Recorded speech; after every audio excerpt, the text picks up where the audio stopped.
CMR shopping mall మన height Nagar లో భాగ్యలతా కమాన్ పక్కన ఫిబ్రవరి 29న ప్రముఖ సినీ తారలచే గొప్ప ప్రారంభం. అందరికీ హాయ్ అండి. ముఖ్యంగా జన సైనికులకి, వీర మహిళలకి నాదొక చిన్న విన్నపం అండి. నేను ప్రొఫెషనల్‌గా కమెడియన్ అయ్యుండొచ్చు గానీ, పర్సనల్‌గా 80% మార్కులతో బీటెక్ కంప్లీట్ చేసి, ఈ సమాజం మీద, రాజకీయాల మీద, అలాగే వ్యక్తుల మీద, విలువల మీద, అన్నిటి మీద అవగాహన కలిగిన ఒక వ్యక్తిని నేను కూడా. ఆంధ్రప్రదేశ్‌లో ఓటు హక్కు ఉంది కాబట్టి జరుగుతున్న విషయాల మీద మాట్లాడే హక్కు నాకు కూడా ఉందని నేను మాట్లాడుతున్నాను. అంటే జనసేనకి 24 సీట్లు అని అనౌన్స్ చేయగానే చాలామంది పవన్ కళ్యాణ్ గారిని తిడుతున్నారు. కొంతమంది అలుగుతున్నారు. కొంతమంది అసంతృప్తి చెందుతున్నారు. ఇంకొంతమంది అయితే మోసిన జెండానే కిందేసి కాలుస్తున్నారు. ఇంకొంతమంది అయితే వేసిన స్టిక్కర్స్‌ను లాగేసి పీకేస్తున్నారు. ఇవన్నీ చూసి నిజంగా మనసుకి చాలా చాలా చాలా బాధనిపించింది. ఒక్కసారి ఆవేశంతో కాకుండా మీ ఆత్మసాక్షిగా ఆలోచించి చెప్పండి. తను నమ్ముకున్న ప్రజలను కానీ, తనతో నడుస్తున్న నాయకులను కానీ మోసం చేసే వ్యక్తిత్వం పవన్ కళ్యాణ్ గారికి ఉంటుందా అండి? పెట్టిన పార్టీకి సపోర్ట్ చేసే మనమే ఇంత ఆలోచిస్తే, ఒక పార్టీ పెట్టిన వ్యక్తి ఇంకెంత ఆలోచించుంటాడు? ఒక డెసిషన్ తీసుకోవడానికి తనలో తాను ఎంత మదనపడి ఉంటాడు? ఇది ఒక్కసారి ఆలోచించాలని మనస్ఫూర్తిగా కోరుకుంటున్నాను. 10 సంవత్సరాలుగా ఎటువంటి అవినీతి చేయకుండా, తన సొంత కష్టార్జితంతో పార్టీని నడుపుతున్న గొప్ప నాయకుడు పవన్ కళ్యాణ్ గారు. అలాంటి వ్యక్తి గురించి మన శత్రువులు మాట్లాడినట్టు మనం కూడా మాట్లాడితే నిజంగా బాధ అనిపించిందండి. అంటే 24 సీట్లేంటి? అదేంటి? ఇదేంటి? అని 2019లో కనీసం ఆయన్ను కూడా గెలిపించుకోలేని మనం అదేంటి? ఇదేంటి? అని అడిగే హక్కు నిజంగా మనకుందంటారా? అరే చిన్న పరీక్ష ఫెయిల్ అయితేనే ఇంట్లో నుంచి ఒక 10 రోజులు బయటికి రాము. అలాంటిది ఇంత పెద్ద ప్రజా సంగ్రామంలో 2 చోట్ల ఓడిపోయి కూడా రెండో రోజే సమస్య అనగానే పరిగెత్తుకుంటూ ఎళ్లి ఆ సమస్యను సాల్వ్ చేసిన గొప్ప మనసు పవన్ కళ్యాణ్ గారిది. తన పిల్లల కోసం బ్యాంకులో దాచిన డబ్బును కూడా తీసి కౌలు రైతుల కష్టాలు తీర్చిన పవన్ కళ్యాణ్ గారి గురించా మనం ఇలాంటివన్నీ మాట్లాడేది. ఎన్నో సమస్యల మీద ఎంతోమందికి ఎన్నో రకాలుగా సహాయం చేసిన వ్యక్తిత్వం. 2 అంటే రోజుకు 2,00,00,000 తీసుకునే ఒక స్టార్ హీరో సంపాదించిందంతా సహాయ కార్యక్రమాలకే పెట్టేసి, ఆల్మోస్ట్ అప్పు చేసి మరీ ఒక పార్టీని నడుపుతున్నాడని మీలో ఎంతమందికి తెలుసు?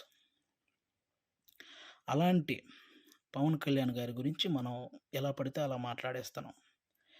దేశ రాజకీయాల్లో దేశంలో ఇన్ని రాజకీయ పార్టీలున్నాయి. ఇంతమంది రాజకీయ నాయకులున్నారు. ఎవరైనా సరే, మేము అధికారంలోకొస్తే అది చేస్తాం, ఇది చేస్తాం అనేవాళ్ళే కానీ, ప్రతిపక్షంలో ఉండగా ఏనాడైనా వాళ్ళ జేబులో నుంచి ఒక్క రూపాయి తీసి ఎవరికైనా సహాయం చేశారా? అలా సహాయం చేసిన ఏకైక రాజకీయ నాయకుడు పవన్ కళ్యాణ్ గారు. అలాంటి వ్యక్తిని పట్టుకొని మనం కులాన్ని తాకట్టు పెట్టాడు, పార్టీని తాకట్టు పెట్టాడు, ప్యాకేజ్ తీసుకున్నాడు అని చాలా ఈజీగా అనేస్తున్నాం. అమ్మలాంటి కులాన్ని, పార్టీని తాకట్టు పెట్టే వ్యక్తే పవన్ కళ్యాణ్ గారు. డబ్బుకు అమ్ముడుపోతాడా? ప్రతిపక్షంలో ఉన్న టీడీపీ కంటే అధికార పక్షంలో ఉన్న వైసీపీ దగ్గరే ఎక్కువ డబ్బు ఉంటది గదా! మరి అమ్ముడుపోయే వ్యక్తి అయితే వాళ్ళే కొనుక్కోవచ్చు గదా! ఎందుకండి ఈ మాటలు? పవన్ కళ్యాణ్ గారు ప్రజలు పంచే ప్రేమకు బానిస కానీ, నాయకులు పంచే డబ్బుకి ఎప్పటికీ బానిస కాడు, అవ్వడు. అభిమానించటం అంటే మనకు అనుకూలంగా ఉన్నప్పుడు జై కొట్టటం, అనుకూలంగా లేనప్పుడు బాయ్ చెప్పటం కాదండి. ఒక నాయకుడు ఎలాంటి డెసిషన్ తీసుకున్నా దానికి కట్టుబడి ఉండటాన్నే అభిమానించటం అంటారు. అదే నిజమైన అభిమానం అంటారు. అలా ఉండగలగాలి. ఎవరో రెచ్చగొట్టే మాటలు మన మీద కావాలని చూపించే జాలికి వాటిని చూసి మన నాయకుడిని మనమే ఎప్పుడూ తక్కువ చేసి మాట్లాడకూడదు. అలాగే టీడీపీ కార్యకర్తలకు కూడా నా నుంచి ఒక చిన్న విన్నపం అండి.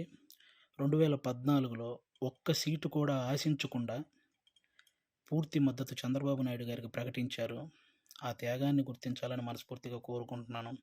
అలాగే 2023లో 14 సంవత్సరాలు ముఖ్యమంత్రిగా చేసిన ఒక వ్యక్తిని పేద కుటుంబాల్లో ఎంతోమంది పేద విద్యార్థులు వాళ్ళు ఐటీ జాబ్ చేయొచ్చు, అమెరికాలోకెళ్ళి సెటిల్ అవ్వచ్చు అని ఈ ఐటీని తెలుగు రాష్ట్రాల్లో ప్రతి ఒక్కరికి పరిచయం చేసినటువంటి చంద్రబాబు నాయుడు గారు లాంటి వ్యక్తి ఒక 70 ఏళ్ల పైబడిన వ్యక్తిని జైల్లో పెడితే నిజంగా చాలామందికి బాధ అనిపించింది. అలాగే పవన్ కళ్యాణ్ గారు అక్కడికెళ్ళి కలవడం జరిగింది. పొత్తు అనేది పెద్ద సభలు పెట్టి ఆడంబరంగా చేసుకోవచ్చు. కానీ అలాంటి ఆడంబరాలు కోరుకోలేదు. అక్కడ కష్టాన్ని చూశాడు. ఆ జైలు ముందుకొచ్చి అక్కడే పొత్తును ప్రకటించాడు. ప్రకటించిన వెంటనే జన సైనికులందరికీ ఏం చూసించాడో తెలుసా? అవసరంలో మనం ఆదుకున్నాం కాబట్టి అనవసరంగా టీడీపీని ఎవరైనా తక్కువగా మాట్లాడడం కానీ, తప్పుగా మాట్లాడడం కానీ చేయొద్దని జన సైనికులందరికీ సూచించారు. ఒక సభలో మనం మాట్లాడేటప్పుడు జనసేన, టీడీపీ అని సంబోధిద్దాం. వాళ్ళు మాట్లాడేటప్పుడు టీడీపీ, జనసేన అని సంబోధిస్తారు అని కూడా చెప్పి కార్యకర్తల్లో ఒక ఉత్సాహాన్ని నింపారనమాట. అంటే ఒక పొత్తు ధర్మాన్ని ఇంతకంటే నిజాయితీగా పాటించే వ్యక్తి ఎవరైనా ఉంటారా?